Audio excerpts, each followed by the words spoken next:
Nekura mujwang ayore kino machini matire katika chenro en mar mbako Oromo ka wachako sani warango Higni 15 mano ei katiba manyieni. Nekura mujwang osebedo e yo machal nade. Katiba e Higni 15 gi wasebedo kae ka waluwe kendo wasebedo ka kwatiyo kode. Bende oganda jo Kenya osimiye luor madwarore. Bende jotelo osetiyo kode kako winjore. Bende wasebedo ka waluwo mise mantiere iye kar kanyo. Higni 15 mano dhialo odiochieng' manyoro jatend piny kachiel koda kalange duto nobedo. Tainya sani ka nitie oganda man gi paro mopogore opogore nyaka wadarango sigana mopogore opogore mantiere godo kinyi ma kawuono. Tainya motelo mano akoni welo mantiere godo kinyi ma kawuono studio ma Nairobi ka antiere koda Ogai mano ma Nairobi mano uchune oganda luo e kaunti ma Nairobi kar kae an ka kod Tom Odongo omoso okinyi ma kawuono kendo anga koni wendo machielo mantiere studio ma Kisumu mondo mi bendo wami thuolo mondo mi omoso okinyi ni mano Bill Otieno ma bende janon siasa e kaunti ma Kisumu. Achako koda Ogai Tom Odongo kantiere Nairobi ka oyawre Ogai kino machiegni. Oyawre inya. Ichiwo nade. Wachiwo maber. Higni 15 mag katiba. Higni 15 mag katiba nyaka koro wawache maber mwaseneno to gi ng'ikni be mantie kamano omiyo watwak maber wabedi kaka nang warange ne achiel kachiel kama dhi bedo kanyo ka wanone wendo machielo e studio ma Kisumu mantie kanyo kod Bill Otieno. Bill oyawre Kisumu choyo machal nade kawuono? Oyawre ahinya Cleophas ndalo mang'eny. Kisumu aneno ka ochiwo gi koyo mang'eny ahinya, koth chwe motamre gi nono. Chal ni Kisumu ema koro kawuono rwako katiba kendo celebrate katiba maber ahinya. Erokamano. Erokamano ahinya. Awinjo kanyo ni koth go Kisumu matek ahinya. Okinyi ma kawuono ogoyo pod onyidho kuonde moko. Iwacho ni koth wuon chiemo. Nekura mujwang' mondo mwachak kar ka nitie gigo maber ma katiba ni osekelo kod moko bende ma ok obedni oseyud makare gi jogo mosebedo ka keto tim. Sigana loso ka kod Eric Owenga owinjane kato bang'e waduoka wadhi nyime kod twak. Higni 15 mosekalo e lap ma Uhuru Park buore Nairobi, jo Kenya gana gi gana ne ochopo mar rwako wendo manyien. Wendo mar katiba ne olimo oganda kendo riembo oko katiba machon. Wendo mar katiba no ne okelo lemo bura kendo nyaka sani thoth dongruok madhi nyime e thuru ka itudo kod wach mar katiba no. Devolution ni okonyo piny kabisa. Nikech okonyo piny, nikech koro national cake mawango ipoga diere mimiyo jite. To joma nobedo marginalized be imedo gi matin. Koro kiyud ni kaka chon jine wacho ni maybe ntie kwende moko kaka Central Nairobi ma gin kendgi mane gi yudo kata thoth mar pesa ma piny ne pogo. Sani yudo ni ipogonu pesa u to omiu thuolo moro e katiba miluongo ni public participation. Wendo mar katiba no ne okelo lemo bura kendo nyaka sani thoth dongruok madhi nyime thuru ka itudo kod wach mar katiba ni. Joma make decisions Nairobi kae poko nyono kata karachonyo kia kata kucha chal nade koso wajia koso elwak ngato poko nyono kono koro okia kata shida majini go kocha miyudo ni koni koro omi jopiny thuolo makende gine makoro giyiero jotendgi to gine magi decide gima gidwa timo gi pesa gi piny kucha. Mano gima duong' kabisa ma at least okelo pogruok maduong' especially counties moyiero governors gi senators maber. Ekuro Court en achiel kuom jolony mane ondiko katiba mana kako okil Okach olero ni oseloko ngima oganda. Hii katiba imeondoa yale malalamiko ambayo watu walikuwa na hapo zamani, especially kwa mfano watu kama sisi ambao tunatoka Kenya ya kaskazini. Kwa muda mrefu tulikuwa tukisema kwamba tunabaguliwa maendeleo, lakini hii katiba imeleta usawa kwa ile ugawaji wa rasilimali. Chik namba 4 mar katiba owuoyo yo malach ewi ratiro mopogore opogore mag oganda, ratiro mane tin mokalo e katiba machon ma osebedo nade. Ker piny nodhi moting'o biblos mowacho ni obro tiyo kulingana gi gima katiba ntie. Teko ne tentie e katiba ni. To katiba ni emomiyo ji haki mar ng'anyo and article 37. Jomantie oko East African nations, Uganda, Tanzania, jomantie kucha paka Kenya, kaka katiba wao konyo, nikech nitie gik ma wanyalo wacho sani. Made watemo wacho that time, sani obila dose makoa sani. Koweyo ber mar katiba ma higni 2010 ywak nitie ni jotelo ahinya to piny owacho ok luw dwache e yo makare. But the current William Ruto-led regime has actually abandoned the constitution. Imagine having a constitution that guarantees the right to life and all fundamental rights, gives the state the duty to safeguard those rights. Kaka jalno mane ongirore e loso katiba e Kuru wacho ni ochopo sama onego do iye kendo timne lokruok. Sasa kwa tunapendekeza kama saizi ningeambiwa revise katiba, nita reduce kabisa namba ya wabunge ifika at least 100. One woman, one man. Na hapo pia tutakuwa tuna achieve ile tunaitwa gender parity ambayo mpaka kwa leo hii hatuja achieve. Eric Owenga, Ramogi TV, Nairobi. Erokamano Eric Owenga. Kaka machake twakacha kod Bill Otieno kente studio ma Kisumu. Bill nene yo machaladi na paga beach mano mar katiba ni dongruok. Iwacho ni katiba ni gik mathoth miketo mabiro nyaka kor gweng'. Moneno sani biro kalore kod katiba manyien ni. Katiba miwacho ni en progressive kendo katiba mabere moloyo mapinje moko biro kata neno kaka utiyo pacho kae. Ponono wane mapok wawinje ber kod iwacho ni hits and misses korka korinya nene yo machal nade ka wachako twak. Erokamano Cleophas. Wan gi katiba mang'eny e piny and ang'e ni in the whole world nitiere katiba mar San Marino mantie Europe. Ma bende is the oldest constitution ma wan go. Katiba wa mar Kenya ni sani en mana higa koro nigi higa 15 ka nitimone promulgation in 2010 apani nane form 1 at that time kendo ne en mor ahinya ne piny mar Kenya kane yudo constitution manyien mane nitiere. So wasewuotho kaka oganda to gima dawach ni katiba en mana jotelo moyier nikech ing'e ni jotelo ema ni malo. Koro ka wayiero jotelo maber manyalo wuotho gi katiba maber, manyalo timo gima katiba dwaro, to katiba wabedo abeda maber. As at sani kama wantiere ok anyal wacho ni katiba mar Kenya oserit maber kata odhi marach. Nikech iseneno chien kacha mokwongo wan gi wach mar devolution ma bende winjo ka jolony wacho kanyo motegno ahinya ma ogolo telo Nairobi to duoke grassroots. Sani ok en gimoro amora machuno ni nyaka ikaw gimoro amora idhi tim Nairobi. Sani iyudo kaka an Kisumu ka janya kach kadwa timo gimoro tabiro mana Kisumu ka to pesa bende ipogo mana Kisumu ka madhi e ward na kaka koro ward na mar Southwest Nyakach ward gimoro amora ipogo Kisumu ka to dhi kara kacha.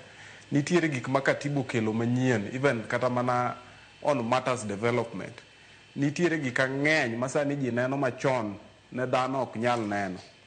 And mar ariyo, there is a democratic space ma bende okelo ma ng'ato bende seche moko there is that freedom of speech ma tinde dhano wuoya ineno kata mana social media tinde nitie gik dhano wacho machon cha nok inyalo wacho and you know it ni kata mana jathum machon miluongo no Wino Misiani nitie thumbe manogoyo ma up to now ne gin thumbe mar band mane ok nyal winji sani mane kwedo loch mane nitiere ndalono. Tinde ineno ka dhano wuoya kata mana jothumbe nyalo golo thum, ng'ato nyalo express himself freely.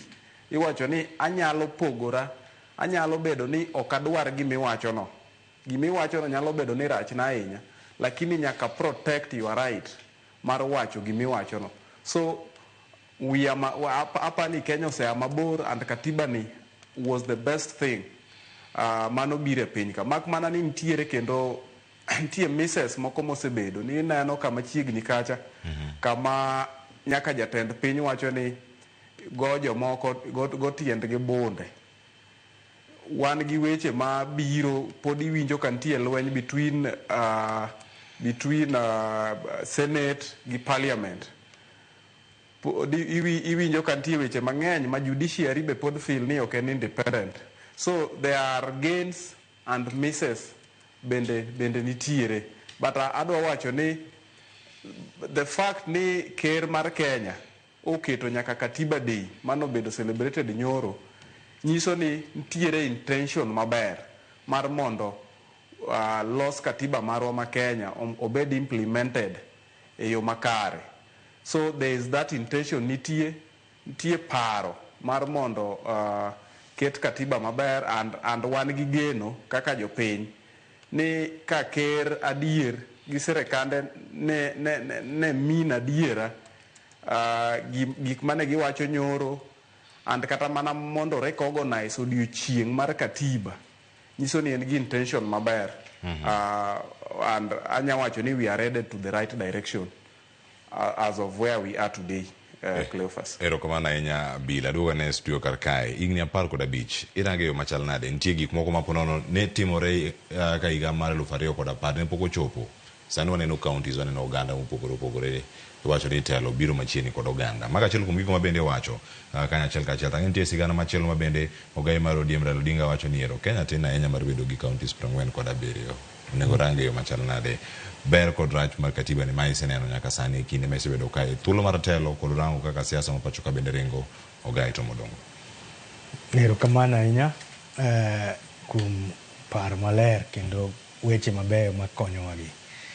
Katiba anto kaka asenene en gi ber mang'eny molo rach, nikech nitiere gik mane timore mbele kocha mane hinyo oganda.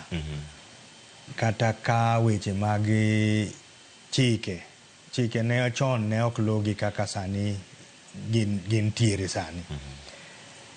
And then nitiere ber ma bendo biro go, mana kaka wado osewache ni sani gik moko ma itimo machiegni e kor gweng' ka wan ok ni gik moko kaka chon ni ringo mibiro nyaka e Nairobi kae ka gigi nyalo timo. Sani gik moko kelwa machiegni, mano ber. Omiyo osebiro gi gik mabeyo. But gima jakom nyoche wacho cha bende waneno kadier onego duoke piny kidogo wach mar gine counties mang'eny gi, nikech gibedo mang'eny makoro tich tamore ok tire kaka dwarore.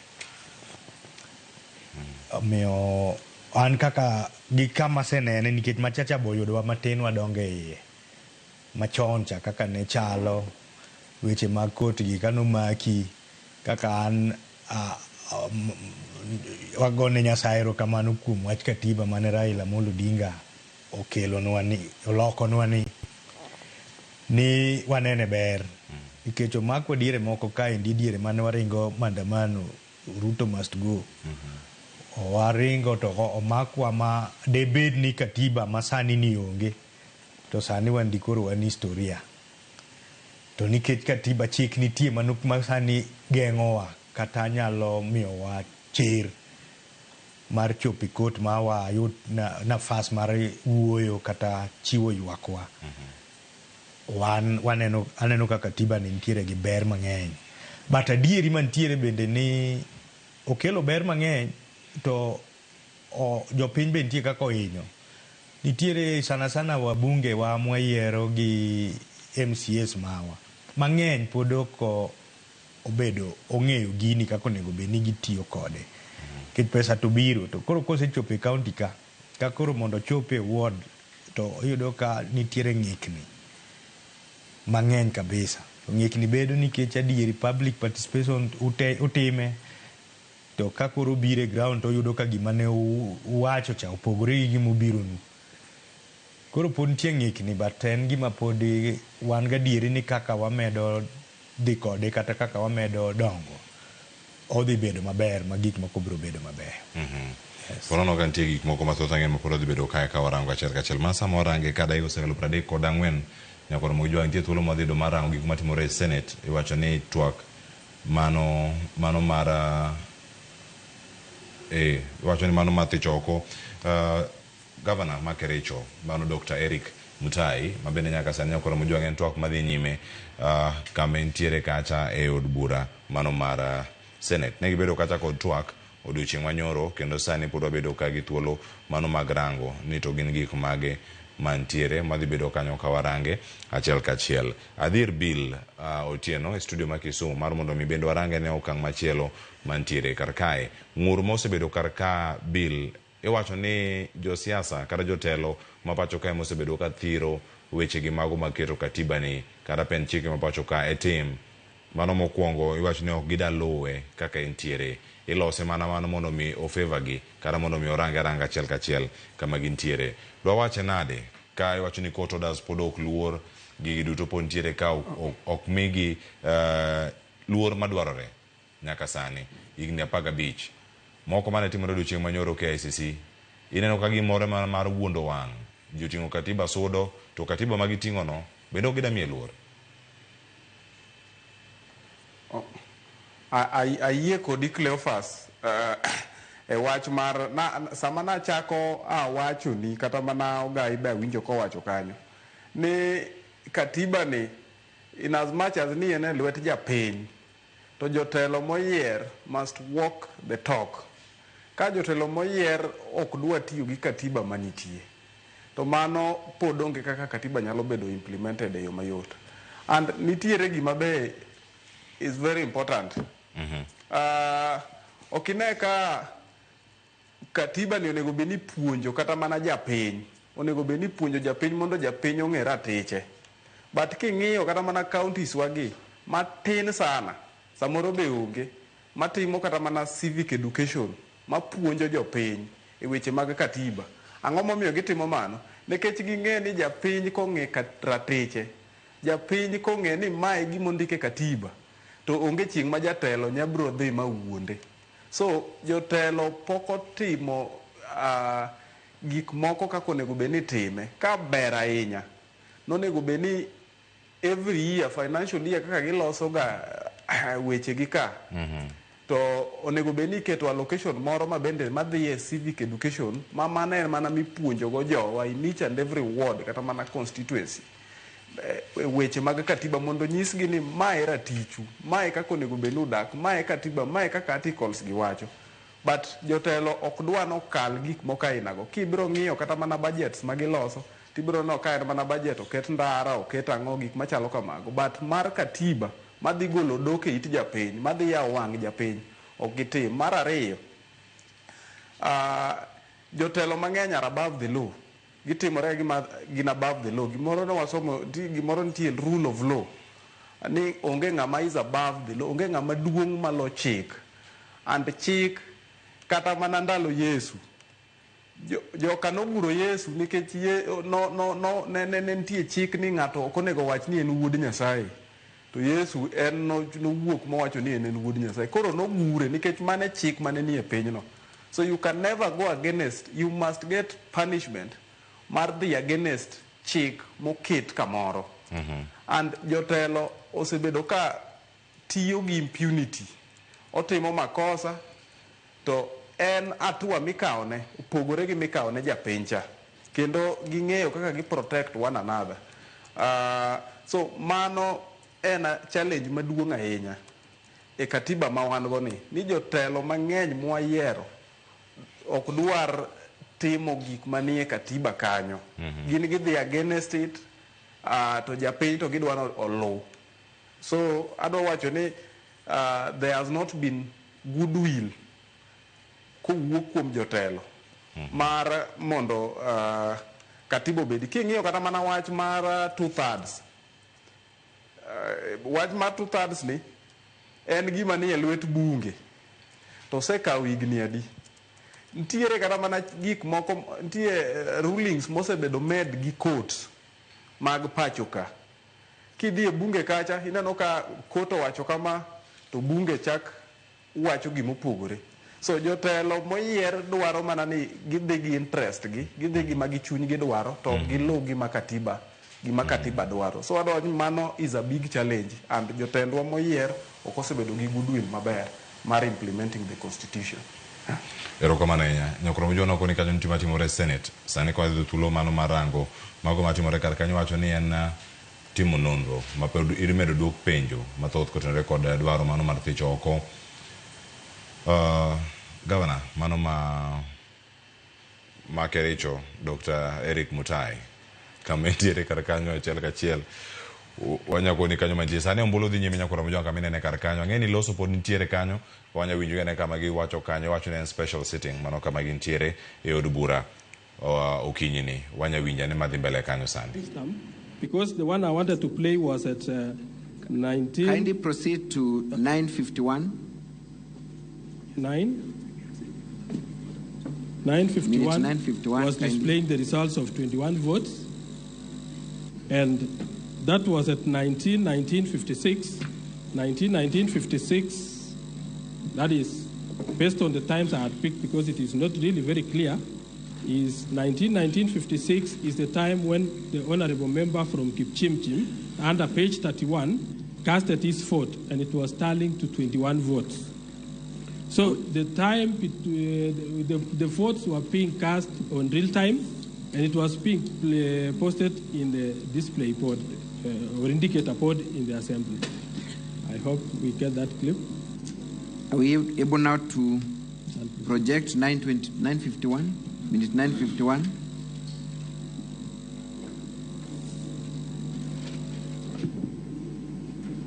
May, for the convenience of the assembly, direct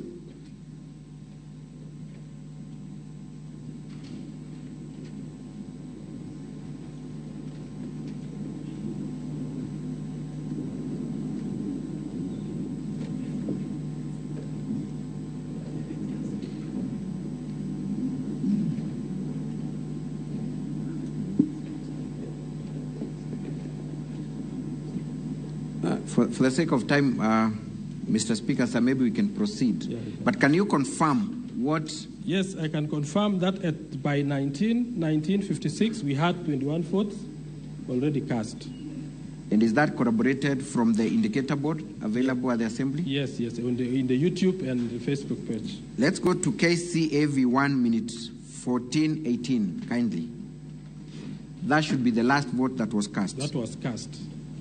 14 for the convenience of minute 14:18.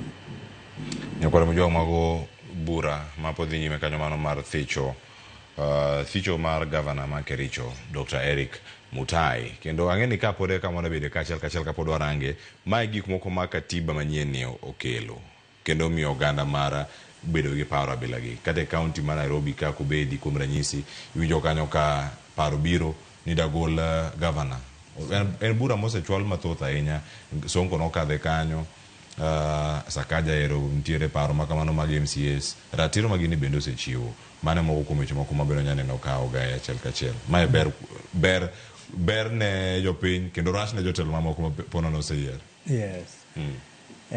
Mato kendo koro rach bede mang'eny kabisa nikech teko no MCAs omi teko mang'eny maingo bosses maggi magin governors bende nigi teko mang'eny ma koro gitiyo gi teko mang'eny ma ok owinjore ka mana kamwawuoyeno kaka sani koro ero ineno ka Nairobi ka bende lweny no osechakore to en lweny ma iyudo ni kiluwe mos to iyudo ni samoro MCAs entiere dwachgi moro ma gidwaro kuom governor to pachgi no ok otimnegi kaka gidwaro.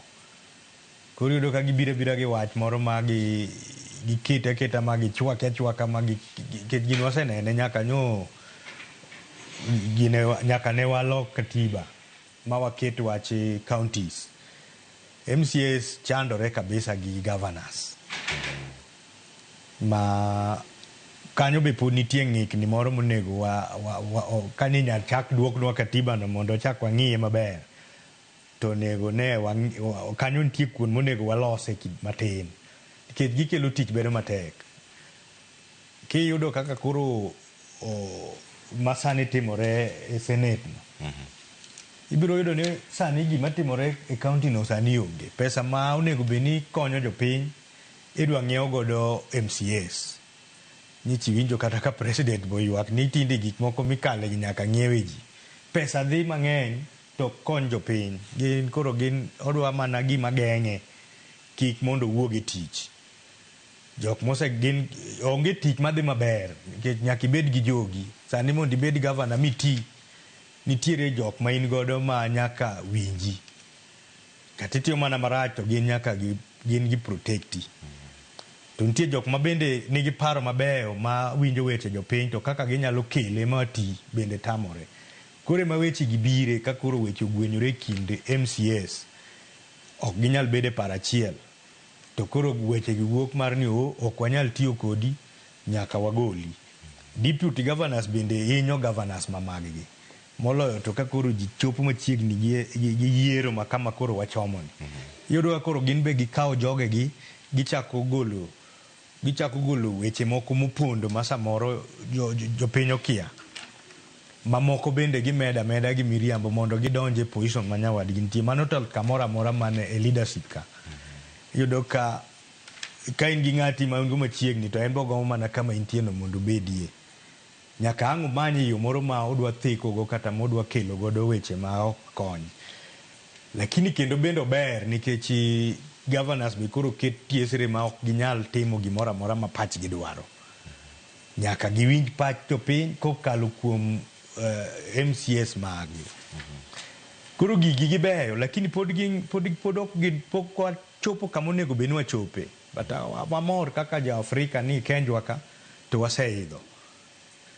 Lakini kama onego bed ni wachope ma koro katiba ni wachako luwe kaka onego bed ni luwe pok wachope. To kwabiro chope to wabiro neno ber mang'eny kabisa nikech en gi ber e iye.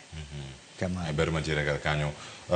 Bill Otieno alogi kar ka kendo awaleno gino matimore e od bura mano mar Senate sign. Wacho ni mae ranyisi kuom gino mabende wanya bedo ka kwa wacho ni era tero ma jopiny ntiere godo, jotelo ntiere godo kendo keto e tim katiba ni osebedo thuolo mar higni 15 mokalo. Ponono oseti kode makare kosetiyo mana kode yor siasa bende kera kar ka kosetiyo kode yore gote mano pod bera koro ka kori bir Cleophas weche wa mag joluo wan joma tindo ko yienwa mar pingo ogai kata tamruok gi gima ogai owacho. Lakini nikech wawacho weche mag katiba yiena mondo apogra go ogai. Ni mokwongo impeachment processes mosetimore Kenya ka gin gik mosetimore maber. And for the first time in history ineno ka obedo manyaka a presidency nikech okine ka ne wabedo gi Ruto as the first deputy president ka koro we vice presidents moko machon ka then koro ne wan gi Rigathi as the second deputy president. Koro at the presidency e katiba ma wan go ni impeachment osetimore nyaka at the presidency. Wan gi governors ma bende osebedo impeached. Kata ka dipo ni kama pogora go gai ni ka dipo ni MCS nigi motive moro emomiyo nitiere court. Ineno ka governors gi moko dhi nyaka e court ka ne MCS nigi ulterior motives moko ma ok ber tidwoke kendo kama no bet no mondo gicho chaka fresh or obeda beda reinstated ni governor dok e tije. So emomiyo nitiere avenues mag court ni ka nitiere avenues moko ni ka dipo ni MCS nogoli e yo marach to podi nyalo duoki gi court. To kata mana wabunge kaka nena nogolo the deputy president ka nogole e yo marach cases pod dhi mbele and mago podi nono. So nyaka wayie ni wan kaka Kenya sani wase come of age. Nitiere gik mose tim kata mana chien kacha. King'iyo pinje wagi te the entire Africa gin pinje matin ahinya matimo kata mana gik ma Kenya timo gi sani. In fact, in the world Kenya ema nigi katiba achiel maber moingo pinje mang'eny ahinya. Is one of the best e piny mangima. So kar impeachment ka anda adwa wacho no ber omiyo jogi koro ng'ato obet ofis kong'e ni ka tugo ka nyono kamarach ka dhi against katiba moketi tinyalo gola anytime. But samwa wuo impeachment no, pod duoke wach mana nyisi ni jotelo ohero mana timo kama gine ma ginyalo timo, nikech jotelo ema nyalo timo impeachment, japiny ok nyal timo impeachment. Nitiere moro ma ginyono ka mar reculture, ma ka jatelo tiyo marach to jopiny kao signatures to tere IBC to jatelo iduoko. Pok wanene kotimore e Kenya ka. So maga some of the things ma bende wadwa ni wane ni nyalo chopo kama ka japiny ol kodi to neno ni okiti maber, to ginyalo chiwo signatures ka, ma signature go dhi through e IBC kacha, ma jatelo duok dala ma jidoge yiero manyien e kuonde ma jotelo tiye maricho. So mar recall no to pok waneno kosenyago lema ahinya. Neno ka IBC ogolo list kuonde moko ma ji oseketo ose-initiate that process, but pok gimiyogi approval. Koro warita ne wadwa neno kaka gidwa handle kuonde mano migigo. But aparo ni in as much as impeachment dhi mbele gi jotelo, mar japiny ni, mar recall ni, onego duok ne japiny, mondo japiny obed gi powers mar duoko jotelo ma gifeel ni ok tinegi maber, giter dala. Omiyo wach mar impeachment no nyiso ni Kenya has come of age, and en gima positive, en gima onego whether nitie joma nigi paro marach orango court nitiere, ka nitie joma nigi to gima bede mak dhoga Cleophas kuom joma osebedo ka ywak ga ni kia MCS ok dwar. King'iyo kaka kes mar Kericho ni, ka in governor, in gi MCS ka, speaker bende nitie, tangi bed ni in jogi te ok dwari, kata mana ni percentage moro matine ma ok dwari, chalo mana cases ma Merucha, ni nyalo penjo ni to in jogi te pile in emirach, MCS ma in go e assembly gi te in emirach pile, to gin kata in emiber to gin ema girach. Nyaka beni kama iro nitiere, nyaka mach moro bede. So ana support weche mag impeachment go, and awacho ni it is one of the steps ma Kenya osedhi go mbele. Erokamano ahinya. Ogaye bi paro noseti kode yo makare, koso mana timbe mag siasa mantiere kar kae, to jo siasa ema medo thire, to jopiny neno ka gima wan gi document maber ahinya monego bed ni iketo tim. Ka kuom adier to jo siasa to thiro katiba. Jo siasa thiro katiba kabisa. Gin gikawo mana area magerogi kata mageng'ogi. But pat jopiny, gidwa jopiny to pok gitimo.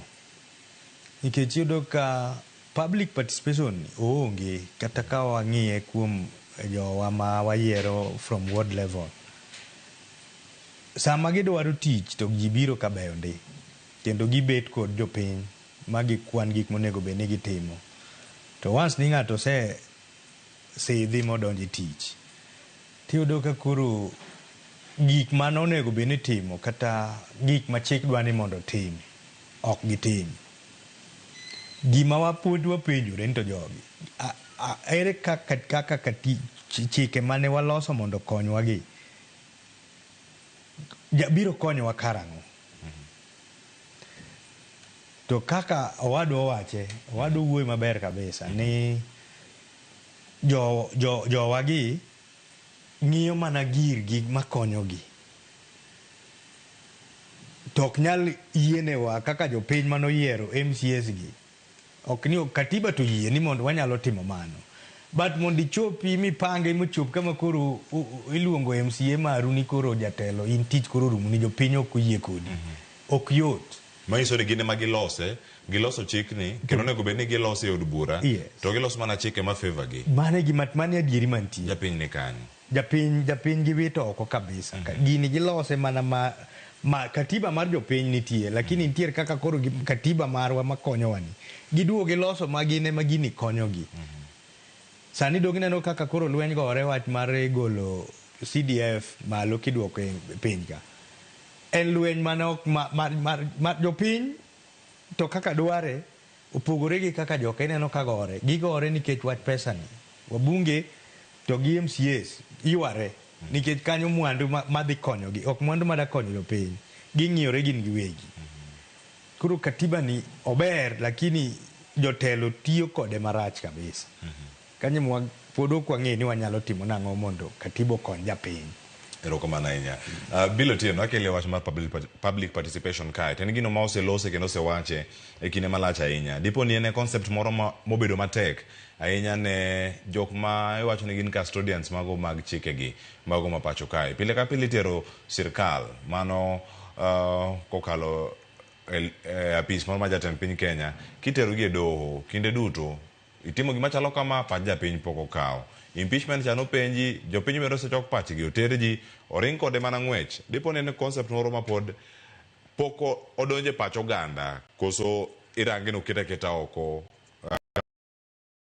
jotelo matayo piny. Public participation ni gimomiyo otek and gimomiyo jotendwa gi ok ti kode ahinya en problems ma wan go kar impeachment mane waywago ka ni jotendwa mantiere mbele kacha monego bed ni konyowa e weche mag oversight odhi e bed odhi e kitanda gi executive nikech wan gi three organs mag government, nitiere judiciary, nitiere executive, nitiere legislature. Legislature okonego bedi dhie bed gi executive nikech gine magitimo ne executive oversight. So sama iwinjori ma in idwa timo gimoro amora ma executive dwaro, ok inyal timo dwach japiny. So gima jotendwa gi osebedo ka timo en ni kare mondo giduog gikaw pach japiny ni mae gima japiny dwaro, mae kaka japiny wacho, mae development, mae ndara ma japiny dwa ni gerne, mae school ma japiny dwa ni ger, mae gima japiny dwa ni mondo kelne e gweng' ka. To gin gidhi girito gimowuok executive, ma executive okelo negi cha macha ema gikalo, to mar japiny ni ok gitimre nade, ok giwinji. While onego beni powers te wuok kuom jopiny ka, onego beni decisions te mabedo made e serikal kata gik mitere ka e bunge ka, in most cases ibiro yudo ni japiny ok understand kata mana legislations moko mineni tere bunge ka, bills moko mikale bunge ka, kimanyo japiny manie ground kuchi penye to ma ang'o manokalo kawuono kata mana nyoro kata kama ok gi understand until gimoro biro makoro duong' kabisa kaka koro finance bill, dogmatic security bills moko mane ndalo moko kel ka mane gag nyaka the media and everything, makoro jotelo gi dwa wuoye koka japiny ng'e ni nitiere gimoro matimore e bunge ka. Thothne japiny ok ong'e kata ni nitiere gimoro, nitie chik moro ma affecte midhi kale bunge kacha. Nang'o?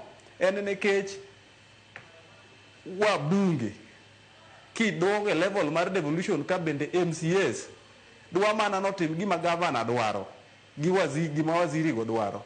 Malo kucho wabunge dwa mana notim gima president dwaro, ok gima japiny dwaro. So mane problem maduong' mantiere public participation. To mogik kaka kore weche mag development iyudo ka japiny dwa ni gerne, for example odwa ni gerne school moro kata mana ECD, to ECD ni be ka jatelo bet piny kamoro ng'iyo, nikech ECD be nigi process kata dispensary or gik migero structures gi to ndara to en oneno ni koro ndara ema onego keti nikech ndara chap en ka tingo osedhi moket picha ni ndara osepur, koro pesa nyalo wuok. Koro jatelo ng'iyo gima pesa dwa biro mapiyo piyo, en ok ong'i gimoro ma sustainable manyalo konyo japiny. Ing'iyo mana ni to en ang'o manyalo konyo jopiny, gin ging'iyo mana gi interest margi.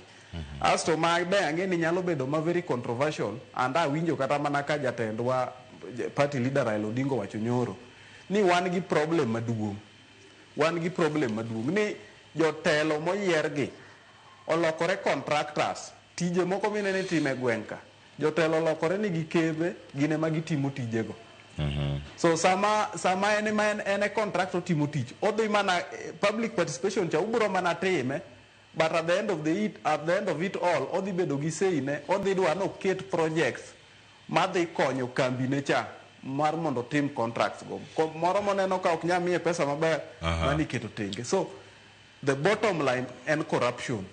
To Bill dong iwacho ni jopiny ema o enable gini te obedo kare. Aduogo kod paro makamano mabede kamikete nikech wacho ni ka japiny oyudo thuolo machal nade to nya timo tich kendo jatelo nyalo konye kendo mono ne adieri gima katiba dwano oket kare ochopo kare. Mane gima dhi kelo wae twak mar ariyo kae kar contractors kanyo kod neno ni timo tich gi sirkal e yo mane.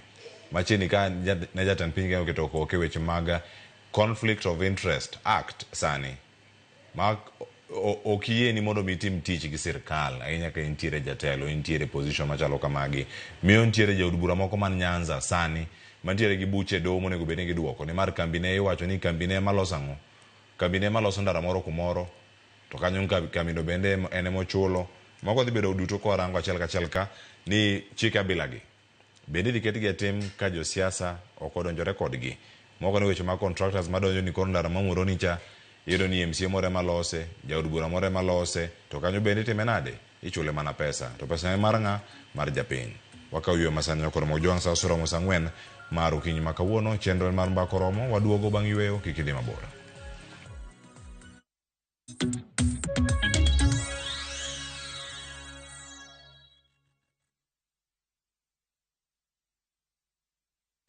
Saa zingine mambo kupata bila plan. Gas ndio imeisha, landlord akuache upumue, mtoto ni mgonjwa na bado ni mid-month. Usijibox kwa noma. Piga *531# and sort your emergencies with my Mobi Civil Servant Loan, iwe usiku au mchana. Kama wewe ni civil servant, sasa uko sorted. Dial *531# and get up to 20,000 shillings and pay from your next payslip. No paperwork, no guarantors, no drama. Ni wewe tu na simu yako. Register now and see your limit in seconds. Built for Kenyan civil servants. My Mobi, iko sorted.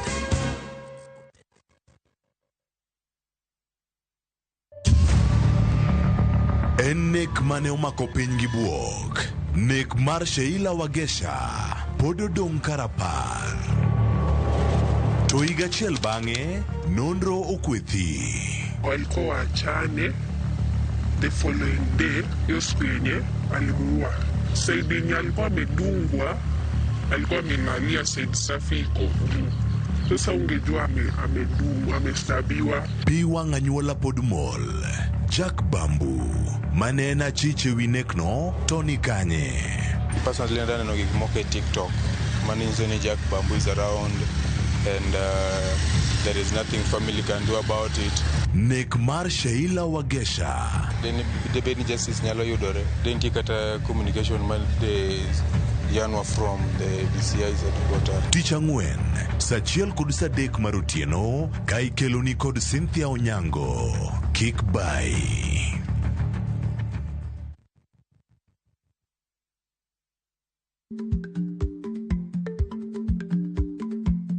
Jarik ni jamuod nyoyo gi goyo. Matiende ni dhi matek maok inono maber samoro nyalo miyo ng'ato midhiero.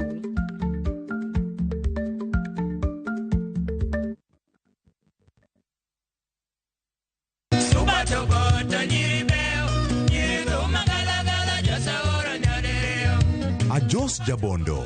Higni luoro, nyathi chokne. Twirika kwa dwaro pesa binigo.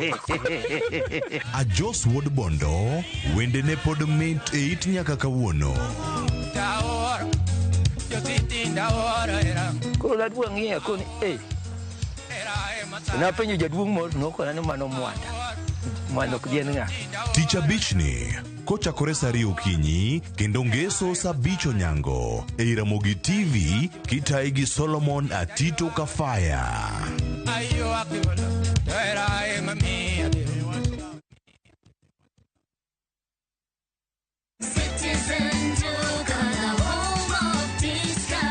No queues, no heavy bags, no stress. Just shop on citizenduka.com and get everything delivered at your door. We deliver across Nairobi, Kiambu, Thika Road, and beyond. Shop now on www.citizenduka.com or on the View Sasa app.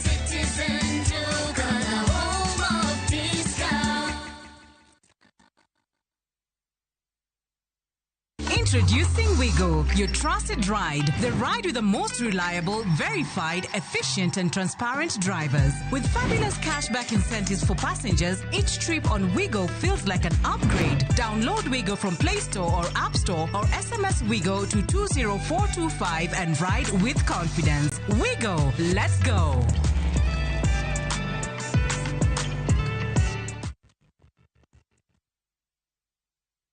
At View Travel, we understand the unique needs of corporate travel. We specialize in flight bookings, hotel reservations, ground transport, team building, corporate retreats, and MICE services. We manage everything from venue selection and event logistics to visa and immigration assistance to ensure seamless travels tailored to your needs. Let us handle your logistics so you can focus on growing your business with ease.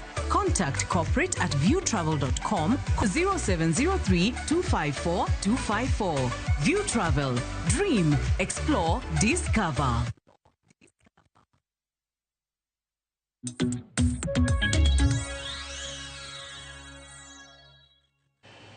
Machini kidonyo Oromo ke juangen mor mara nikete karka chenro en maramba Oromo dhi nyime kako twaka warango ni katiba ni toseti kode yo machal nade nyaka sani kama wantiere karka yena mondo miakale ote moko ari adek mantiere karka kato bange ngayud thuolo mano madhi nyime kod twak mana kama wantiere ni angakale ote mano mantiere mbui mar Facebook kod mano mara SMS maen ari adek auchiel nono kanyakale moro wacho ni katiba ne wayudo maber ndi.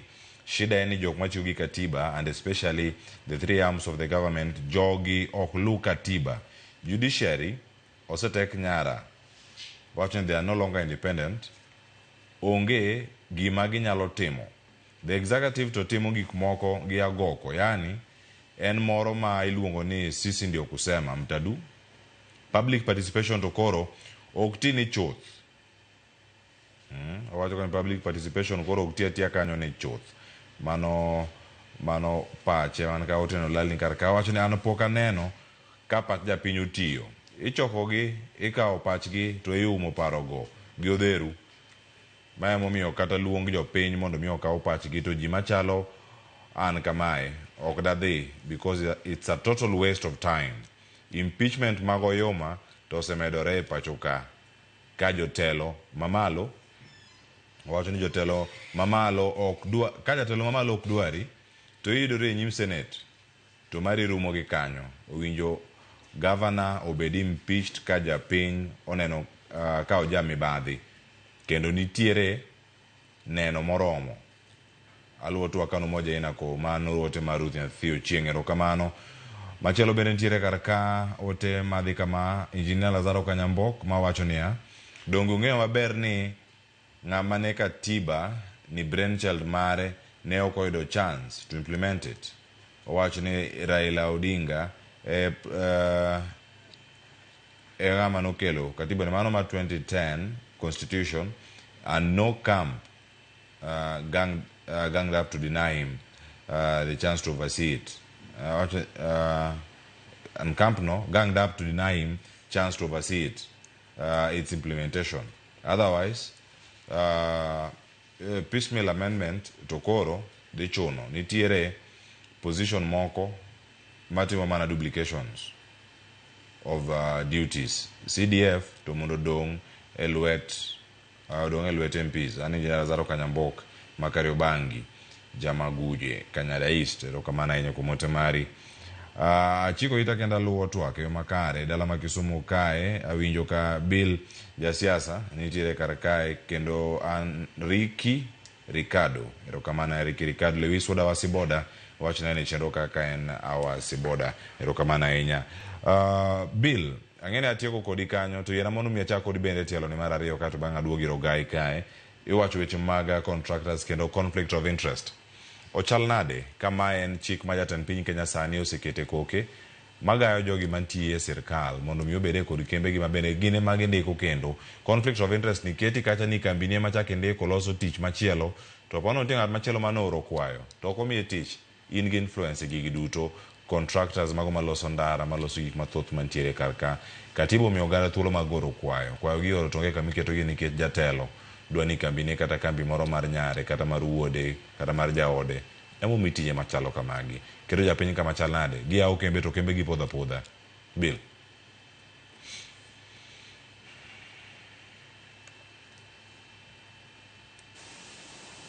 Weche mar conflict of interest ni obedo nikech okine ka weche ma conflict of interest gi bedo cases gi yudo kodhi e court kucho to yudo ka case dwa budho higni mang'eny onego bed ni punishment bedo ma instant bedo investigated very fast to kose yudi ni in gatia ni nitie conflict of interest tikawo ni atua mondo iserve as a lesson to ng'ama chielo. Ok inyal timo tenda kama in mitime oversight mano onge gima watimo ni ichalo ng'ama okawo iketo buch suna ka ne wan kore piny le tikawo suna ni koro suna ogo bura mar tieko malaria. Ok inyal mano malaria dhi mana medore. Ok inyal oro ondiek mondo dhi orang ni rombe. Ok nyalre. So joma timo oversight onego wuoge wach mar tenders completely and bedo no yudi ni kata ni in jatelo moyier to yudi ni kambi ni moro or moro ma in go gi interest timo tich the same place kama intiere no onego bed ni ikawo ni atua motegno. Gima osekelo problem en ni onge atua mikawo ne ng'ato and kaka nawacho mokwongo ni ing'e ni kaka koro part mar MCAs iyudo ka MCAs gi tindo keto governors matek kitugo to giwacho ni gibro impeach or gibro keto ni tich bedo matek or ntiere legislations moko midwaro mondo kale assembly kacha ma gibro tamore kalo. The same happen e National Assembly Parliament kacha ntiere gik ma ka president okowe wabunge otimo to ntie embe gigege ma jogo bro frustrate gigege mowuok e executive kikele bunge ka mondo kal iyudo ka jo wabunge mani kanyo nyalo pingo. So iyudo ka thothne weche ohala ma jogi timo iyudo ka executive bende oluorogi wegi aweya gidhigo mbele ok ginyal stamp authority motegno ni action should be taken against weche makamago. And again ma en gimoseywag for a very long time ni our judicial system okosebedo ka dhi maber and sana gi weche mag cases makawo long. Iyudo ni gimoro oseyudi makosa oseneno en gimoro minyalo tim investigation mapiyo to case no iloro tiyudo ka case kaka koro mar conflict of interest iyudo no en gima inya neno and it is evident tiyudo ka case no dwa bedo kata mana e court kacha kata higni 10. So inyayo gini imiyo kendo jomoko neno ni to ng'ane ne dong be nomak gi makosa ni to dong'e wanene koduogo ka kendo be odhi mbele pod odhi maber pesa be koro duogo mang'eny pod jopiny yiera odhi mbele. So I think ni kanyo judiciary emosefailwa and gimbe isebedo ka giwinjo ka giywak ni funding emosebedo ka tin onge kaka ginyal timo investigations e yo mapiyo nikech gionge pesa moromo. Gimbe giywak ni executive frustrate efforts and implementations monego bed ni gitimo and gi judgment monego bed ni gitimo on time. Koro aparo ni the buck stops with the executive in both levels of the government, national government gi county government. Executive be gin gi goodwill maber ma gidwa ni gikony japiny e weche mag mondo katiba olu makare. Public participation kata ambe kuonde maaye jowa mang'eny abedo ka yudo ga report jowa mang'eny idhi tiwacho japiny dhi to wacho jaduong' gweng' chung' kanyo wacho gik modware gweng'gi and so on to ka report bro duogo mag gik mobedo approved ni itimo kanyo iyudo kopogore gi gima no propose e public participation kacha. To ka tieko Cleophas ing'e ni nekech jatelo moyier gi emonego bed ni timo oversight. An ok ane gimomiyo gikoso ga dhi e public participation ka mondo gimbe gibed part of public participation matimore e gwenge ka. In most cases iyudo ka kata mana MCA okia kata ni nitiere gimoro ni public participation matimore area ne be ok odwa ng'e be ok odwa chande. So number one, jatelo ni onego bed ni kuong timo mare, then koro gik ma gitimo ka emidhi tikalo kacha, but in most cases ineno ka gimiye wild bath kabisa, ok gichope weche mag public participation, manyiso ni gionge goodwill mar weche mag public participation. Erokamano ahinya Bill. Aduogo e studio kar kae, Ogai to Modongo. Weche mag conflict of interest. Ja sirkal mantiere kar kae da timo ohala kod sirkal onogo mantiere kar kae. Ma en chik moseket kar kae to ne kikete tim. Kaw higni 15 mondo mi ne kikalo conflict of interest bill. Okaw gi thuolo marom nade mokalo ne kanyo kaka jopiny osebedo ka tiyo kod katiba. Mang'eyo maber ni leadership and integrity mabende ilose bidhruok mag jotelo kod neno ni jotelo tiyo yo makare kaka dwarore. Ni gimoro ma pod tek.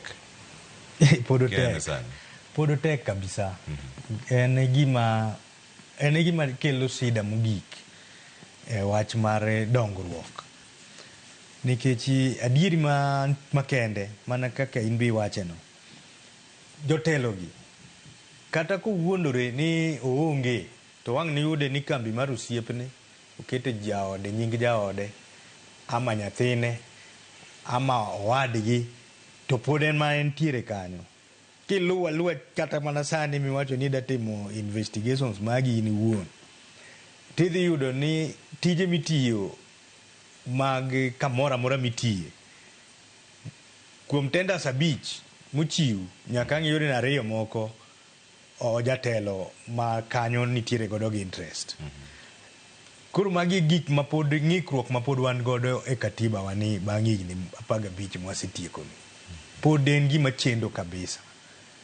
Nikech otamo ji, nikech adieri kata itero in overqualified, in gi everything madwarore, titero profile mari e board, wanibro rito in tere gatera every tender itero gigigo nikech idhi nikech ing'e tijno kendo inyalo time, but nikech koro ionge gi ng'ati moro e iye ka manyalo dhiro ni godo, ok ibi yude. To joma yude gi te, ka ok en MCA to en owadgi MCA, to en waziri mantiere county ka, to en mane iye ka idole mane put kanyo, kata nyaka sirikal gini osebedo ka hinyo wate. Mineno ka kelo weche mag impeachment mang'eny gi bende gigi tenders moko bende ntiere ma tije moko ntiere ma gitiyo to gitamo jowadgi, bende kelo lweny ni endi. Koro higni 15 pod wan gi ng'ikni kabisa sana interest marwa kaka jotelo ma kanyo, to pod wakwayo jopiny notem ng'iyo yo ma wanyalo konyore godo mondo gini ogole kabisa. To gini bende gole tek nikech pesa wuothe. Jotelo pesa ma hinyowa pesa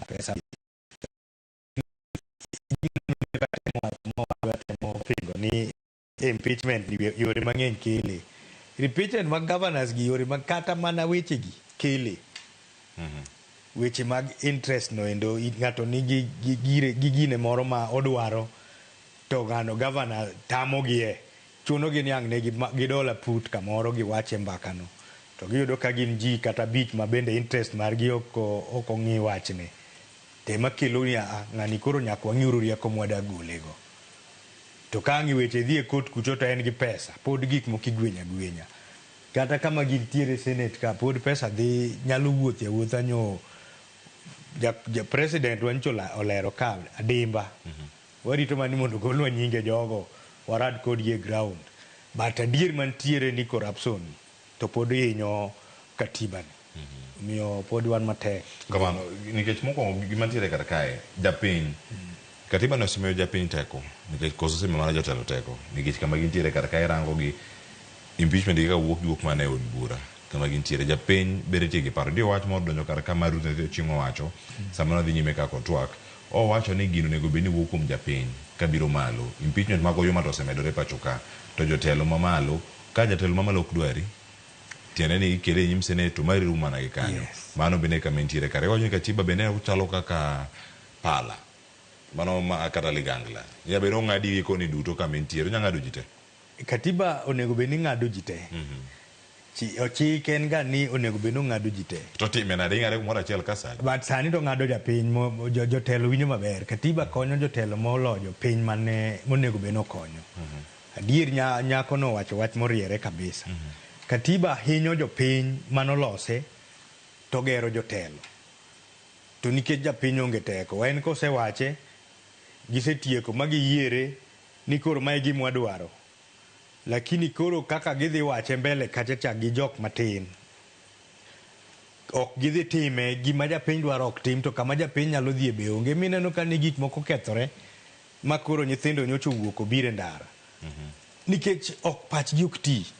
Gik ma gidwaro kata gima giwacho kochopo mbele kacha tok tim. Koro giyudo ni onge kaka ginyalo konyo wachni. Chuno gi nyaka koro ji dhi adhi e ndara mondo koro winji gi yo mopogore ma bende ok owinjore. To ka dipo ni jotelo nyalo bet piny to giwacho wach kaka goganda manoyierogi. Ano kane kaka MCA kata mbunge luoro luongo jopiny manoyiere to bet go piny. Odhi area achiel to wacho ni kama nitie ni kawuono nyisauru gima udwaro. To jogi lero ni tiwinjo tiwacho negi ni anto ma gima ema dhi timo. Titim ne jopiny gima gidwaro ma gin bende giyie godo. Onge teko, but ok ginyal timo nikech corruption. Kotimo pach japiny cha samoro gi budget ma en go to gi pesa moda kawe iye kanyo. Kata gi token modwa wuok godo kanyo no ok onyal yie. Omiyo katiba to ber ndi kendo koro anto santa mor. Agone jakom marwa mwaluoro Raila Amolo Odinga ni kaka koro nyose donjo mar konyo President Ruto ni. Gik moko bedo mabeyo. Kata katiba ni an gadieri ni kaka koro make nyi neno ko wuoyo kabisa e wachni. Tenbe maendi ne paro manen manokelo. Ang'eyo ni koro gik moko dhi bedo mopogore. Nikech baba to anto kaka ng'eye gi higni maseng'eyego gimochwe koke nyaka bed mana maber. Omiyo lwenje matindo gi agombo ni koro kawgi. Ong'i ane ni kapok wachopo 2027 to bende wadhi neno pogruok gi ber mar katiba manokelonwa ni. Kamano. Erokamano ahinya. Nyakoro jongi sani dakika 22 ang'e nitie twak machielo kama dani mondo mi aduo godo sani odhi nyime e od bura mano mar mane e nyim komiti mano mar Jailak mar mondo mi girang ni giyudo jakom manyien mano mar ochung' ne kiro ratiro mano mar oganda Kenya National Human Rights Commission mano mantiere kar kacha Commission on Human Rights mano dhi bedo kata kawarangi achiel kachiel aduogo bang' yo makaw sani nyakoro mo jwang wadanwa winje kato bang' ng'ine waduogo kode yo makare mano ka montiere kode ka sani nyakoro mo jwang bang' yo masani.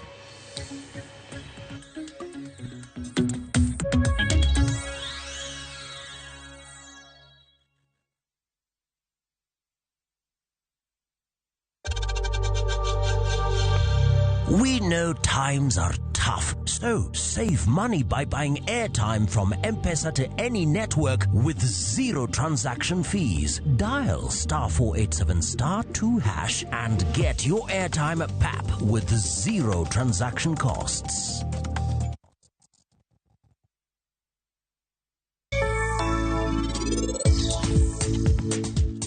Machiegni kanyocha giriwo keny kendo gin gidwa nuoyo singo mag arus. Gin kae gidwa tego hera mane kindgi. Maiye.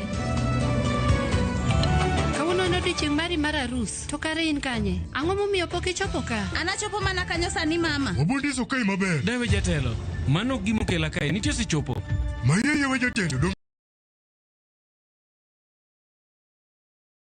Timo sani. Nikech wan wachungo arus ni. Ang'o?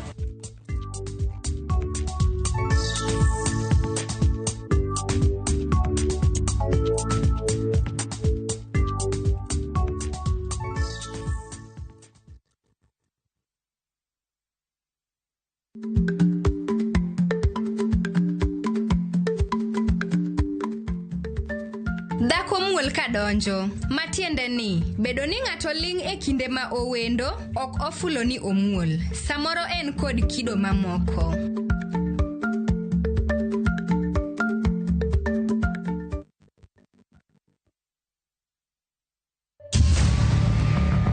En nek mane omako piny gi buok. Nek mar Sheila Wagesha pod odong' karapar. To higa achiel bang'e, nonro okwethi. Walikuwa wachane, the following day, hiyo siku yenye alimuua. Saidi yenye alikuwa amedungwa, alikuwa amelalia saidi safi iko. Sasa ungejua amedungwa, amestabiwa. Piwang' anyuola pod mol. Jack Bambu, mane en achich ewi nekno, to ni kanye. Personally, naneno gik moko e TikTok. Manyiso ni Jack Bambu is around and there is nothing family can do about it. Nek mar Sheila Wagesha. Debed ni justice nyalo yudore. Nitie kata communication man the yanwa from the DCI's headquarters. Tich Ang'wen, saa achiel kod saa adek mar otieno, ka ikeloni kod Cynthia Onyango. Kik bai.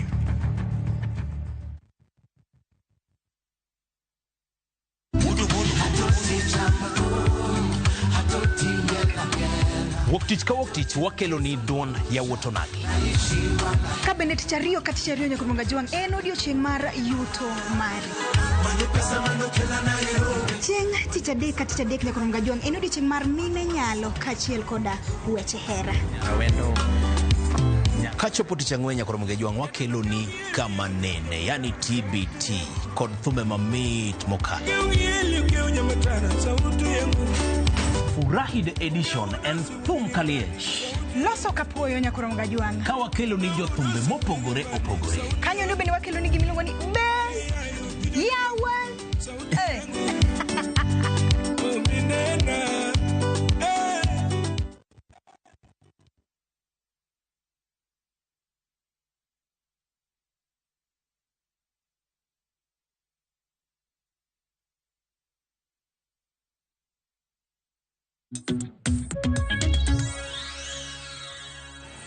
Machini kendo nyakora moga juang en mor mar nikete kar ka en thuolo mar manyo jakom mar Kenya National Commission on Human Rights. Sani imedo dadhogi kendo achiel kachiel sani nadhi nyaka e komiti no mano mar JLAC mabende sani dayo dho Clarissa Wuor Oganga mondo mi okaw kar Roselyn Odede mane onindo motelo. Wawinja nema. Came in, my role was specifically to support that work coming out of the post-election crisis. The office has grown. It was meant to be a short-term office just to help us transition, and then it was meant to move to another country. But because of the work that we had done in Kenya, Kenya was picked as one of the pioneer countries in terms of being a development country, but also a human rights compliant country. So the office grew from a one-woman show, I can say that, and now it's a full country office with 10 people. And part of the legacy I believe I'm going to leave, if I'm approved by this committee, is the Kenya government and the Kenya country has been hailed as one of the countries that has made an improvement on issues of human rights.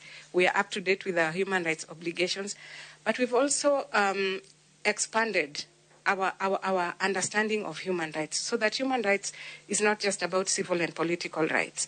Human rights is about economic, social, and cultural rights. It's about group rights. Human rights is about development. And for me, that is the added value that I will be bringing to this commission. I'm not just bringing human rights as an abstract issue, but I'm bringing in the practical experience of how to translate human rights into the development agenda. And quite a number of processes that I have particularly worked with the government on can provide an example of what I've done.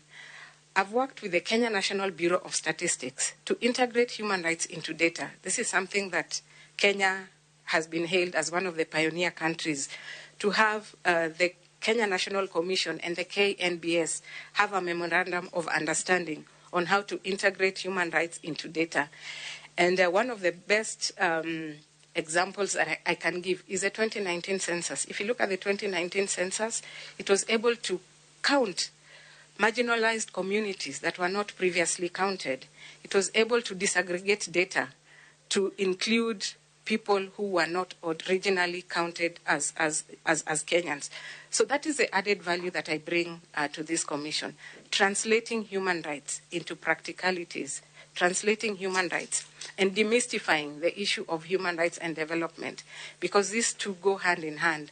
And I'm hoping that once I join the commission, I'll be able to bring this practical experience to what the commission does. Thank you. Thank you. Maybe a line regarding your family, your own family? Yes. I am married to one Dr. Ezekiel Onyango, and I'm a mother of 4 children. I'm one of those people who've been privileged to have 2 sets of twins. So I have 2 sets of twins. My older twins are 20 years old. Then my younger twins, a long break, are 8 years old. So I'm a mother of 4 children. Thank you. Thank you. That is very important, especially because Kenyans always want to see what your views are regarding family matters. Mm-hmm. Right. Let's open this for interrogation so that you are asked questions by these honorable members. Start with Karemba Muchangi, member for Unyenjes. Chair, thank you. Thank you, and I am happy to hear that she does not look at human rights as an abstract issue, but she looks at it even from she looks at development and economic progress as part of human rights. That is good to hear. So my question is, now security agencies have frequently been accused of unlawful killings, torture, and other abuses, often, of course, with limited accountability. Okay, if you are approved, what proactive steps would you take to investigate and address cases of police brutality and other violations by state security organs? Thank you, Chair. Thank you. What you do, make a note of the questions. We'll answer all of them at one go. Honorable Tiende Amolo, Senior Counsel. Congratulations, Clarice, on your 2 sets of twins. I think you beat me because I have triplets. One procedural question and one substantive question. The procedural question, you are right now the head of the office at the UN High Commissioner for Human Rights. What sort of notice would you require to give if we were to confirm you for this position before you leave? That's just the procedural question. The substantive question, yesterday we celebrated the Constitution at 15 years, and one of the issues that arose is that there's a concern by Kenyans that some of the commissions are not effective. For a Human Rights Commission to be effective, you must be fiercely independent and be prepared to speak truth to power. How prepared are you to confront the powers that be in this country to be effective? Thank you. John Makali. Thank you, Chair. Congratulations for I've looked at your CV, looked at the journey you have taken. You want to chair an independent commission created under the Constitution. I will want to hear it from you as you embark on this journey. What do you think are the challenges that face this commission, the Kenya National Commission on Human Rights, as you take over? And the second question is, we have been through a budgetary cycle, and every time we have entities coming before us, they always complain of budgets, that we can't do activities because of budget strictures. What are you going to do as you join this particular commission? And I'm saying this looking at your background, you have been at the UN, to ensure that this commission is sufficiently funded so that it can be able to operate throughout Kenya, so that people can be able to feel it for visibility of this particular commission. Thank you, Chair. Honorable TJ. No, Chairman, no useful question to ask. Vice Chair. Thank you, Chair nominee, for your very eloquent presentation. Now, You are aware that recently the President made a proclamation to appoint a task force to deal with issues of compensation for victims of police excesses, the one led by Professor Makau Mutua. If you look at the Kenya National Commission for Human Rights Act, you realize one of your mandate is also redress for human rights violations. I would want to hear your comment in terms of the place for that task force vis-a-vis the mandate of the Kenya National Human Rights Commission, and whether it was necessary or that role should have just been given to the commission, being an independent commission created by the Constitution. As you do that, to add on Otienda Molo's question, your passion for human rights, we need to see that. Maybe we need to see, because it is easy to tell us that you are very passionate about human rights, but we need to see it. And lastly, a lot of the human rights work in this country is not just done by this commission. A lot of the human rights work in this country is done by civil society organizations. So I would want to hear what synergy, what strategies will you be putting in place to synergize the human rights movement so that we are able to move in a direction that leads to what you have said, a human rights state. Nyakora mugijong mwenye thotha nyamantiere karkanyo inyo kanyo mwenge mutusi. Mabende ose nini karkanyo, ose penjo tiende amolo. Ikini jo kanyo mamoko mantiere. Sani kwa uoke kanyo mar manyo, jakom mano mara Kenya National Commission on Human Rights, Clarice Awuor Oganga, emadhi nyime kanyo keda dhoge. Achiel kachiel, ntiere mathoth mapod biro. Sani waloko tanga, kendo dano dogi weche ma Katiba, Higni 10 eiye kanyo. Thuolo mosebedo kotie, Jafo marwa Steve Biko yudo thuolo mar twak kod jodak e kaunti ma Siaya, kendo ikonwa jok ma kamagi. Mano wachagi Mombasa mondi, Joja oko loso kod jodak e kaunti ma Mombasa, kendo sani koro dano wachak kode, kato bang'e wawinyane jodak e kaunti ma Siaya kawaidogi ka chenro dhi nyime. Wawinyane ma Mombasa. An gi nyinga iluonga ni Victor Ochieng, mong'ere kaka Jadak Ruoth. An jadak ma Mombasa Likoni, kendo ajago kura ma Likoni ka. Katiba marwa kada wuoye, Katiba marwa ma 2010 en gima nwahero, kendo nwakete sinani te ndalo mane kale. To Katiba osebedo ka konyowa, kendo adieri makende ni kata kwa dhi e od buche bende, Katiba no ema wachunga godo kokonyo kendo tetea wananchi. Lakini pek mantie ni jogo monego bed ni tayowa kendo ma keto sinani mondo ng'e ni Katiba no lu ema koro go Katiba piny. Nyocha kwang'iyo kanyo jatend piny nyocha nowacho kendo noyango odiochieng' mar tarik 27 kaka odiochieng' misherekea odiochieng' Katiba. To Katiba misherekea ni iyudo ni en gima no oketo kiawa mang'eny sama ne idwa ni kit Katiba ni okal. To kachaka medo en ni Katiba, jomosebedo ka ketho Katiba zaidi gin jogewa mane telo monego bed ni nyisowa yo miluwo gi kaka Katiba en. Koro gi an taneno ni Katiba ber, lakini jatend piny ema kwayo ni mondo oket sinani mondo ng'e ni Katiba luwo, nikech Katiba no ema nokete e telo kata ka en owuon. Okay, an gi nyinga iluonga ni Roni Dache, mkazi ma Likoni Mombasa. To kwang'iyo Katiba ni, Katiba nobiro 2010 ma baba Raila Amolo en yo manogone Katiba ni, kendo nogone ne matek kabisa kachiel gi jotelo mamoko. Lakini king'iyo sani, kwanyalo review gima notimore chien kacha. Nyocha Gen-Z kaka wan nyocha wadhi e ndara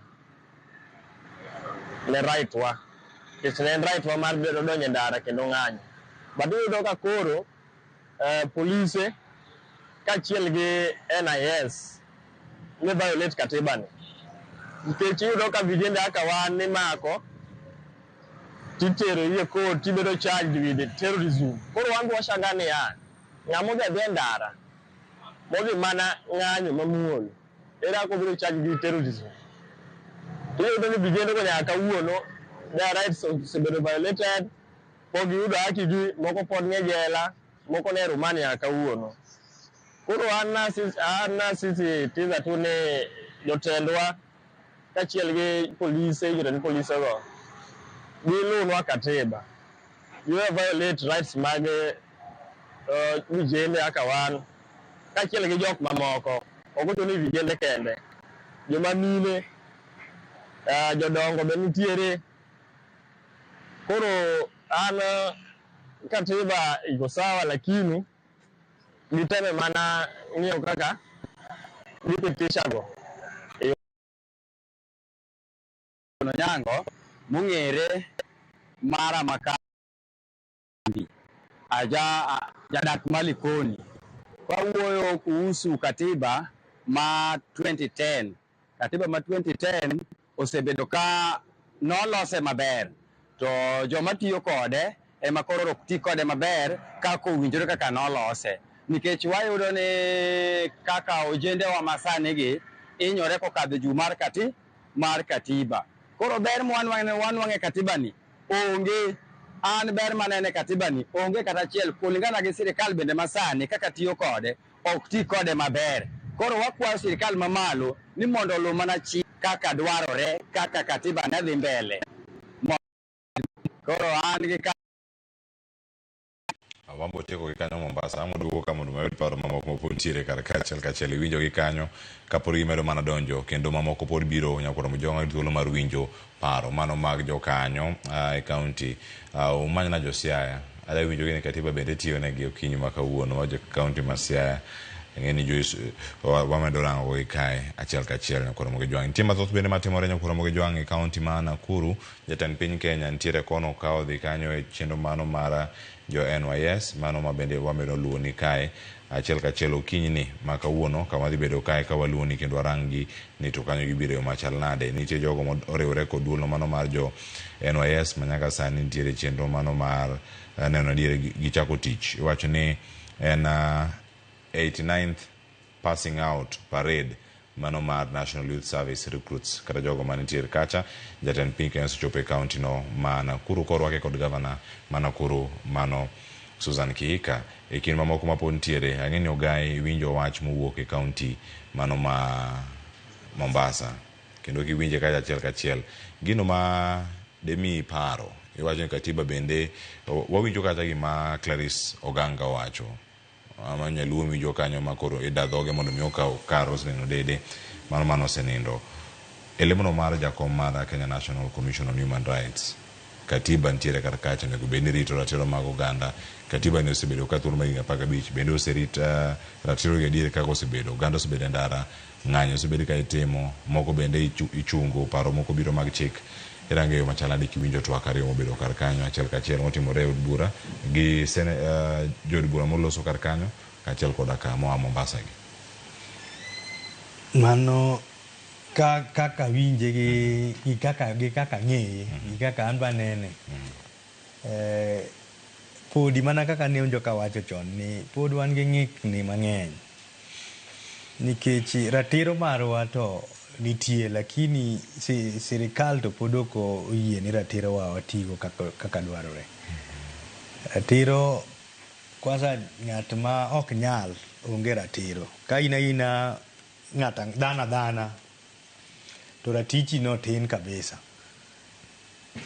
to ka in ng'at moro in ukahu to iwinji nikech ambe ka nyal mana kaka niwinjo ka wacho ni ratiro waonge gadier an awuon matin akale gini kidogo mana winjo pek mar bedo ni okin gi ratiro nikech diere manyo waringo e mandamano makoro JNCs kawo karwani wan ema waringe mogik in fact wan ema wadhi e court mogik basto gino take over JNCs kama ni winy mane makwa gi Babu Owino mheshimiwa Maemba Kasi to gi Gaucho anoma mane ot nikech an jakom mar joluo kawa mane ot gi Subaru bire oda to kawuok e dhot ayudo ka geche opak abuok to kadonje gacha ta go start ka wuok to giluwa matin to gichunga to rwaka mani Subaru tapenyo ni to atimang'o ni nego nyako moro wadwa ni terwa kuma nyichi wite to pod awe ni ber tikawa tisoye but mar Subaru koro en na ng'wech mano ringa kodwa nyaka sa 6 otieno maka sa 1 otieno nyaka sa 6 simo bomayi koro itera e police station apenjo nyaka police kama ntiere gimomiyo maka nakia nyaka bang' ndalo 3 ka koro golwa oterwa e court koka kanye makoro awinje ni nomakwa nikech ne wan ema nwapango maandamano koro ambe kapenjo to maandamano napango kure tinyisa ni ine jakom mar joluo Nairobi koro ine mipango ga joluo Nairobi te mathago sirikal but ago erokamano kes noyware ma watieko higa achiel but nowite oko mane giwacho ni wach mar mako ji e weche mag siasa go dhi rumo koro adieri mantiere podi okwa ti gi chikewa gi kaka dwarore pok wachope kama gigi nyalo konyowa nikech waonge rights wan go yes e katiba lakini koro practically oonge podi sirikal kata ng'ato nyalo hinyi tihinyi e right mari so pod walama Nyasaye ka nyaminwa noyudo Nyasaye ogwedhe moyudo tijeno wang'iya ne ka en bende onyalo kelo pogruok kama entiere no but wagombo ni ng'ata ma omi position ma onego bed notiyo godo jopiny to ti oluoro chike manokel matayo piny biro konyowa moloyo luoro chikno en gima chiegni kendo kelo ji machiegni bedi gi Nyasaye kik kata mumani bende en mana chik iwacho ni kisomo muma mang'eny tibedo machiegni gi Nyasaye to kok isome to kata ka nyoro op Nyasaye ni kuomi to aya e kaka katiba wani bende wacho samuketi jatelo kanyo nyaka ibed machiegni gi wechegi mondo mi wechegi okonywa koro jok miyiero mane positions te nyaka chik ni nyaka waluwa mondo wakony chik ni obi okonywa mbele kata obi ota nyithindwa mabiro bang'e manowinje kinolose wanto noyudowa but jok manoyude oyud ka en gima ber ma kata ka gibiro luwo mbele to iluwo maluoma kuonde matin ma ok odhi maber but onego bed gima konyowa ni ratiro marwa ma katiba omiyowa onego ti wan bende wajopiny wati gi ratichwa ni e yo moro maber kik wati gi ratiro marwa makoro wachayo nyaka jotendwa wachayo jowa madongonwa wachayo gik monego bed ni watimo luor koro waketo maonge nyaka waluor chikewa to nyaka waluor bende jok motelo matayowa yore mag wuotho gi chikewagi erokamano ahinya kendo kanyakel Bill Otieno ka en e studio ma Kisumu weche thoth ahinya bende wapo ntiere kanya kuromo gi jwang' mara machalo matimore e od bura cha to pod wamedo mana luwo ni ang' wakoni kacha achiel ni to chopo kure Bill iwinjo kanyo imanyo jakom manyien mano ma ochune riwruogno makelo ratiro mag oganda pacho kae to mae en achiel kuom gigo bende ma jopiny ywago ni pok obed ka iketo ga tim ahinya ratiro mag oganda ting' mantiere higni 15 bang' katiba ni bedo kar kae duolni osebedo kod jokombe mopogore opogore thuolo ma Clarice Ponono ka opuodhe ma oyudo kanyo ting' maduong' ma entiere godo obed e yo machal nade kirango kaka katiba ni iketo tim en gi ting' mapek ahinya koyudo komno nikech ok ine ka nitiere weche ma kaka ne wawacho chien kacha iwinjo ka nyisi wach moro kanyo ni iwacho ni jatend piny wacho ni go tie ji gi bunde which is not right nikech imaki mana kisebedo proven guilty mano koko onego bed ni ibedo convicted to wach mar go tie ng'ato ng'eni kigo tie ng'ato gi bunde Cleophas ok ji te ma ogo gi bunde ni joma ogo wigi kende gi ema tho kata mogo chest nyaka joma ogo tiendgi nikech inya tho kata nikech bleeding kende kata nikech rem so en gi tich matek mar mondo oket jotendwa tesre mondo o respect katiba manitiere. Article 3 mar katiba ma wan go ni wacho ni en responsibility mar japiny mora mora mondo defend constitution ma wantiere go ni. Kichaki ng'iyo preamble mar constitution wano, ochako gi gimoro ni we the people of Kenya, we the people of Kenya. Mangiso ni teko te mar katiba ni kuom japiny. Tang'o momiyo japiny ok osebedo ka tiyo kode nikech japiny ok understand. So tich mokwongo ma apani nyarwano kokalo interview neno maber, the first responsibility ma en go en mana chako go chien kacha ni nyaka timne jowa civic education magi understand ni to en ang'o manitiere katiba ka makata igore ne ratichi ting'eyo ni raticha mate gima wacho nikech in ema in gi powers mar defending katiba ni, kendo in ema in gi powers mar loke kata mar wile kakidwaro. Koro onge ng'ama is above the law.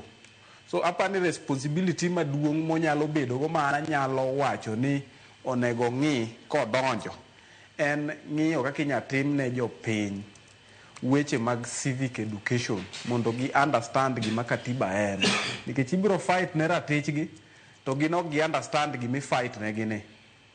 Koro mano lweny mabedo nigo matek. And emomiyo kata mana king'iyo KNHR manitiere mar Kenya Human Rights ni gin gik moko ma kidhi e gweng' kidhi dalawa kachi penj ji ni be ging'e duol, gidhi nyisi ni gikia be pok giwinjo, gikia kata nitie gima chalo kamano, gikia kata nitie jakom machalo kamano mantiere piny. So it is their responsibility ging'e ni japiny ni obed enlightened, japiny ni otimne civic education mondo understand gima katiba en, mondo understand tij departments mag serikal and even the organs adek ma wan go mag serikal. Erokamano ahinya. Awuon erokamano ahinya. Bill, ote mari mogik kanyo ne jogi ma omi ting' mar tiyo gi katiba ni e yo makare, ahinya jopiny mantiere kar kama konyo, civil societies mantiere, ting' ma wantiere godo kaka jo Kenya mar rito ratiro mar tiyo kod katiba ni dobed mane ka watieko bwo dakika achiel? Mokwongo adwa wacho ni katiba wani pod otin, but king'iyo the entire world to en one of the best constitution ma pinje te oyiego. Wakili te across the world oyie ni katiba mar Kenya en katiba maber. Wasomuru katiba, wang'euru rights wang'euru gik ma article 3 wacho kaka jopiny, wang'i ane ni ere kaka wa defend constitution marwa, wang'i the words of the preamble mar we the people manyiso ni wane ma wan gi teko mar loko kata mana chik gimoro amora manitiere katiba kanyo. And jotelo manie telo ng'iye ni chik nyaka lu kata mane muma nachako ka nyisou ni kata Yesu nogur nikech nodhi against chik mane jo-Yahudi oketo ni ok onego iwach ni in wuod Nyasaye. So chik en gima nyaka lu gi jatelo moro amora ma nitiere telo, mondo ing'e ni ka ok ilu constitution manitiere kawuono, ing'e ni kiny ibiro bedo maonge power kanyo. To seche moko gik manitimo maricho, katiba mani kaka ni kale marach, set abed president mabiro miyo jotelo mabiro toki be koro biro timo marach, and jowa at the end of it all ema biro hinyore. So kiine telo, ng'i ni iluwo katiba maber, tim gima katiba dwaro, lu chik kaka onego bed ni luwo, mondo kata joma biro toki otim the same thing maber ma imbe digomb ni imbe ka in oko kacha koro kine telo, imbe timni gima imbe ni timo ne jicha. Erokamano ahinya. Awuon erokamano ahinya. Bill Otieno Ogai to modongo antie kodi ka imiyo wach mari mogik ka watieko. Erokamano ahinya kuom weche mawacho mabeyo. Ka watieko en mana ka kwayo jok mantiere lemo madongo ma tayo weche mag katiba ni oyie ni jopiny ni matek podi, jopiny pok oyudo puonj. Ji mang'eny kata nitiere mokia kata higni 15 gikia gik mane nitie gi gik maonge sani, gikia gik mane onge gi gik mantiere sani. Koro wakwayo ni mondo puonj ni owuogi ochop ne jopiny. Wabede gi mise moko mathindo thindo mipuonje ji mondo ng'e ni chik ni wacho kama e weche makama, mae gima onego itime sama kama. Mano e gima biro konyowa.